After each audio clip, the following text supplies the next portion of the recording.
Halo sahabat Mikael, kembali lagi bersama saya Adi Surya Saputra dari kelas 12 TP1. Di hari ini saya sudah bersama narasumber saya, yaitu Pak Yohanes Margono.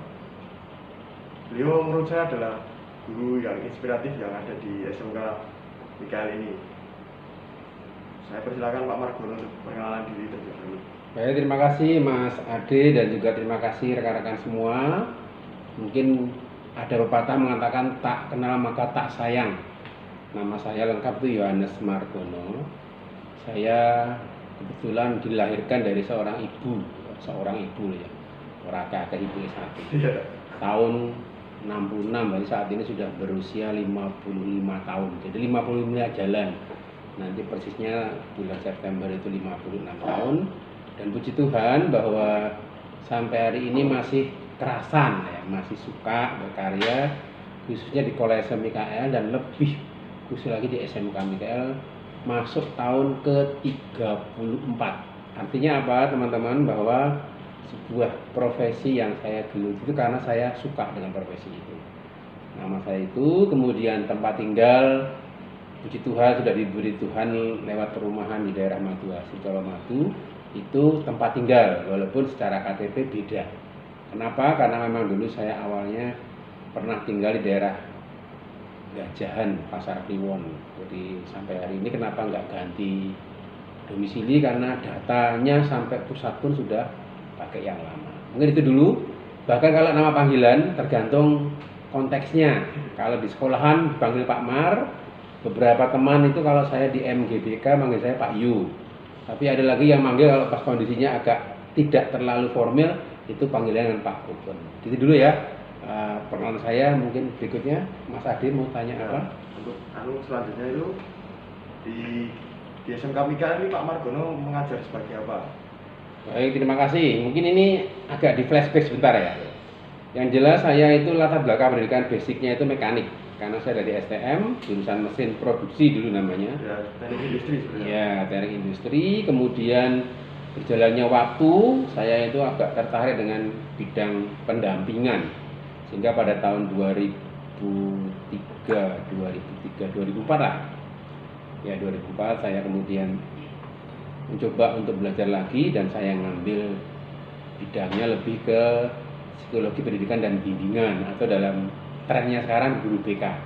Walaupun basic sebetulnya adalah seorang mekanik, tetapi karena melihat prospek ke depan, kalau saya hanya full di bengkel, kemungkinan saya tidak bisa berkembang dari sisi sebagai seorang yang memang pengen lebih.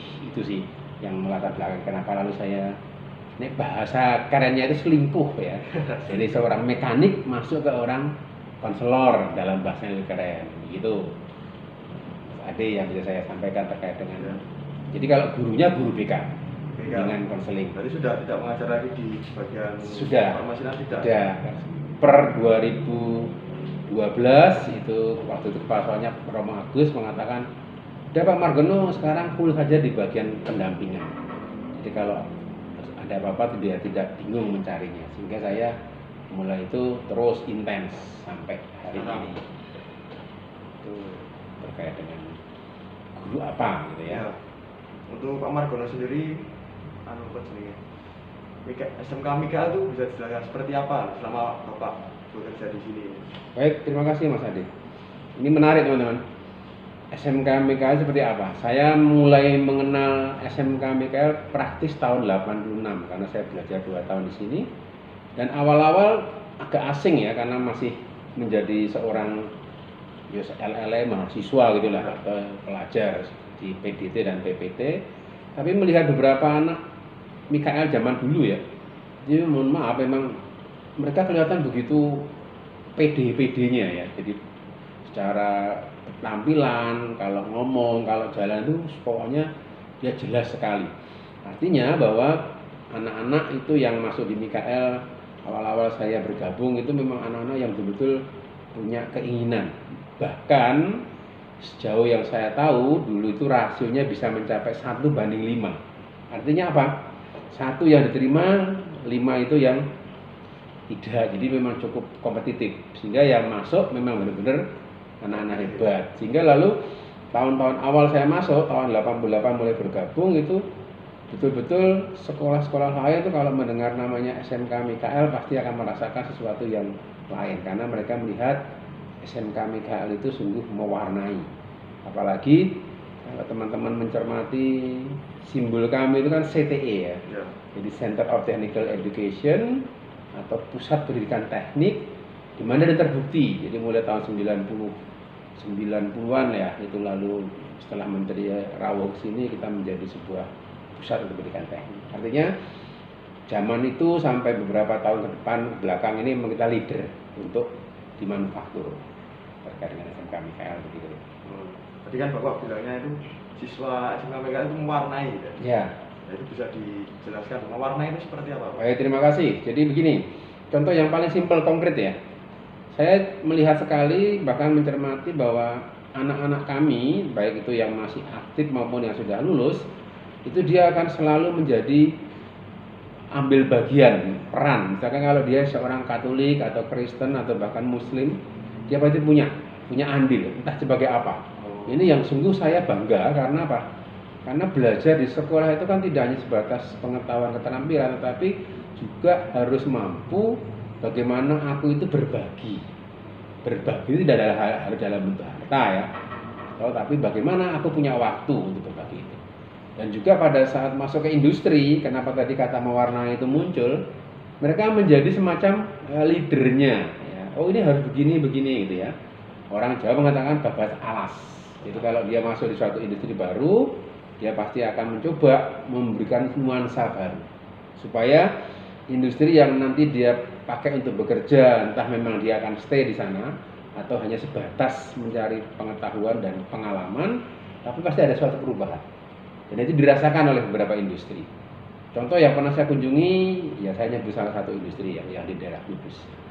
Itu beliau mengatakan begini, Pak, dengan adanya anak-anak Mikael, kami itu bisa menciptakan produk-produk baru dan kualitasnya cukup bagus. Contoh misalkan sebuah sarana, misalkan kayak speaker gitu ya. Dan kalau anak-anak Mikael itu yang ngecek dengan telinga mereka, sampai mengatakan telinga mereka itu telinga emas loh Pak. Iya, karena apa? Karena pada saat dia bisa mendengarkan sesuatu, lalu bisa mengatakan ini kurang ini. Dan betul, setelah di mass produk dan memang itu artinya bagus. Di pasar itu cukup laku. Ya, itu artinya konkret sederhana walaupun itu mungkin untuk orang lain wah ngoyo ngono, tapi buat sebuah industri macam ini sangat mewarnai. Itu sih. Ya. Mengapa istilah mewarnai itu muncul di sana. Jadi yang menarik itu kan Bapak ini kan menjadi guru bimbingan konseling tadi atau guru BK. Nah bisa dijelaskan enggak apa sifat-sifat siswa-siswa yang ada di sini kan berbagai macam. Betul. Nah itu bagaimana tanggapan Pak Margono sendiri itu gimana? Jadi begini supaya mungkin karena sudut pandang guru BK dengan guru mapel pasti beda ya. Kami itu kalau di BK itu ada namanya KTSP. Konseli tidak pernah salah. KTPS. Jadi konseli tidak pernah salah. Artinya kami itu memandang para siswa baik itu kelas 10, kelas 11, kelas 12 itu harus punya konsep dulu bahwa anak-anak itu enggak salah. Jadi pada saat mereka mengalami sesuatu pasti perlu dicari akarnya. Kok bocah ini tekannya karena telat atau sering terlambat? Kenapa? Dicari. Kalau sudah ketemu baru akan bisa mengatakan, oh ternyata anak ini memang karakternya ya itu memang belum bisa menghargai waktu. Jadi itu dicari ya, permasalahannya dulu. Kalau ketemu lagi anak ini kok kalau ngomong kurang sopan gitu ya. Kalau kita coba, ya walaupun pastinya nggak mudah untuk semacam itu karena harus satu persatu dicari gitu ya. Tapi kalau sudah ketemu, makanya kata kunci utama adalah bagaimana anak itu diajak berbicara dulu, diajak diskusi supaya dia terbuka lalu menemukan, jadi dari kami sebagai guru pendamping atau guru lain sekarang bisa menemukan akar yang paling utama untuk anak ini. Karena itu kan hanya sebatas caper ya, cari perhatian kenapa dia datang terlambat, suka omong roto aneh, terus suka mengganggu teman, itu sebenarnya hanya bentuk dia mau mengekspresikan, bu aku diperhatikan kan begitu kan. Dan itu sangat sangat wajar karena dari anak-anak mau masuk mulai katakanlah mau fase dewasa itu dia perlu mencari jati dirinya supaya nanti kalau sudah menemukan dia akan tinggal memelihara dan menjaga saja. Apalagi di usia SMK. Betul, SMK dengan ciri khas yang sangat khas. Wes cowok tok, dunianya manufaktur ya toh. Banyak industri di dalam sekolah pasti akan mewarnai anak-anak dan itu yang mungkin terkait dengan bagaimana karakter anak-anak PKL dan pasti beda, generasi per generasi beda. Jadi generasi sekarang, generasi kemarin karena memang basically-nya mereka sudah lain. Jadi kalau mulai 5 tahun ke sini pasti anak-anak tidak tahan banting, dalam arti dia nggak terbiasa dengan dunia keras ya, hati-hati, bukan kasar loh ya. Keras itu dia harus betul-betul dibiasakan. Terus yang lebih menjerumus itu kesan bapak ini seperti apa menjadi guru di SMK PKL? Terhadap apa? Kesan terhadap anak-anak, Ya, kesan terhadap institusi, atau kesan terhadap rekan kerja.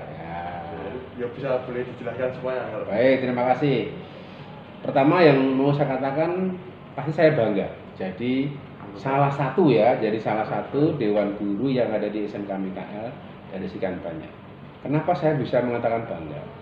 Karena tidak setiap orang itu punya kesempatan. Ya. Bisa mungkin, tapi kesempatan menjadi guru di SMK PKL itu memang tidak setiap orang bisa. Lalu yang lain pada saat kami itu keluar ketemu dengan guru-guru lain, selalu mereka pasti akan memberi komen yang positif. Dari mana Pak? Saya dari SMK PKL. Wah, ini SMK PKL wis serasa di omongke gitu ya. Artinya apa? Artinya apa? Bahwa mereka itu mengakui kami sebagai guru dan terbukti kalau kami masuk di kelompok-kelompok musyawarah guru, beberapa itu kalau ada semacam entah itu seminar atau apapun namanya, berusaha pasti akan menjadi entah itu ketua kelas atau mungkin pimpinan kelompok atau apa. Ini kesan terhadap luar dulu. Lalu secara keseluruhan kepada anak-anak, yang jelas saya sebagai guru BK itu senang karena apa? Bangga juga ya menemani anak-anak yang memang sebetulnya kalau kita mau jujur, anak-anak yang datang ke SMK MIK itu sudah bentuk anak pilihan. Tidak mungkin dia hanya asal milih. Karena apa? Sekolahnya khusus dengan kegiatan yang mungkin tidak ada di sekolah lain. Kita harus jujur ini. Contoh yang paling sederhana. Sarana itu satu anak satu peralatan. Masuknya kalau pas reguler, jadi pada saat tidak terjadi pandemi itu mereka masuk dari jam 6.55 pulang setengah 3, kemudian ada lagi yang nyambung sampai 20 jam. Di sekolah lain nggak mungkin. Jauh saya tahu sekolah itu paling jam 18 lah 1 jam. Misalnya sampai agak malam pun itu ya tidak sampai tersistematis. Jadi hanya parsial istilahnya. Hanya bagian per bagian. Itu terkait dengan anak-anak. Tentang masalah infrastruktur pasti ya. Kita harus bangga. Jadi tidak hanya sebatas untuk pencitraan ya, tapi betul-betul bahwa di dalamnya pun kalau kita mengamati, mencermati mulai dari meja kursi, ruangan itu kita upayakan memang balance ya, imbang dengan tampilan depan. Karena mohon maaf juga di beberapa sekolah itu kan depannya bagus sekali.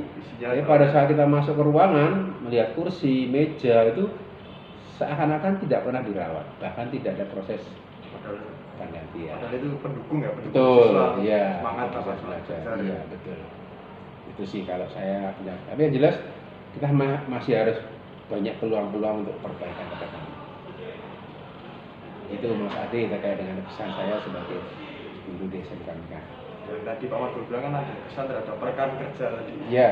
Ya, itu bisa tolong jelaskan tadi kan belum rekan. Oh iya, baik, terima kasih. Dan ini juga unik ini. Di MIKL itu beberapa terutama teman-teman guru praktikum ya. itu semuanya dulu adalah pernah saya temani waktu mereka belajar di Mikael.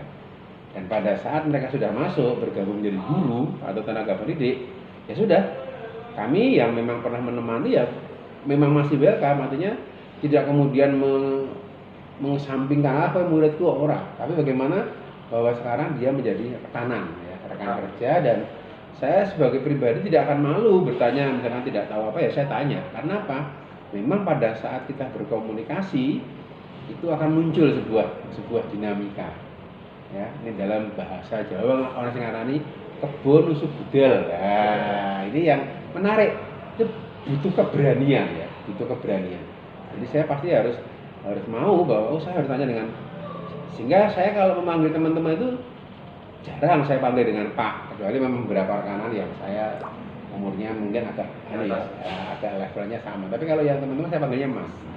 Ya ini untuk supaya mendekatkan panggilan, karena apa? Sapaan itu kan sungguh akan menunjukkan sejauh mana hubungannya secara personal, gitu. Jadi komunikasi itu sangat penting ya. Betul. Dan mungkin pesan juga untuk teman-teman bahwa kelemahan kita sebagai warga Kolese, terutama anak-anak kalau sudah selesai dari Kolese itu mereka memang lemah di sana.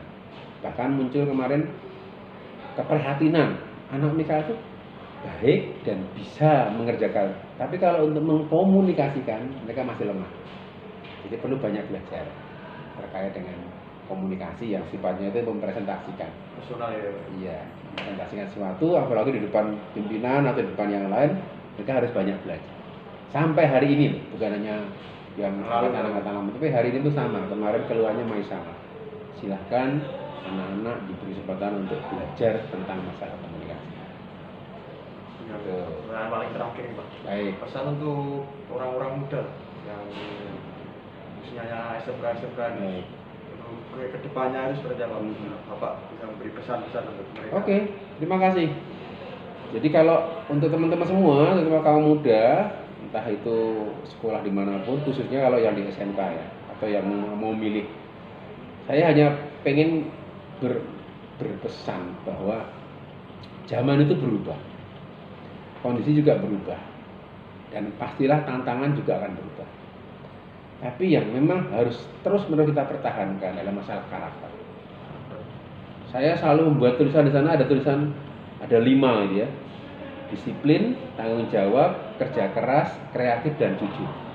Kalau itu sudah muncul di teman-teman semua dan nggak boleh dibolak-balik, harus urut. Nah, itu nanti akan menjadi sebuah pondasi yang sangat luar biasa.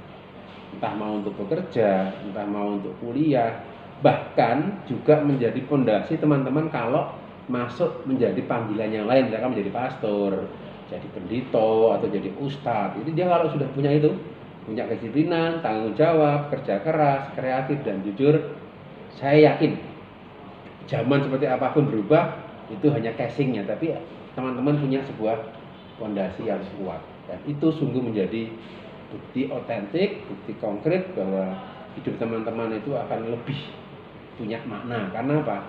Punya hal-hal yang mendasar. Gitu. Terima kasih atas Sama-sama. waktunya. Sukses ya.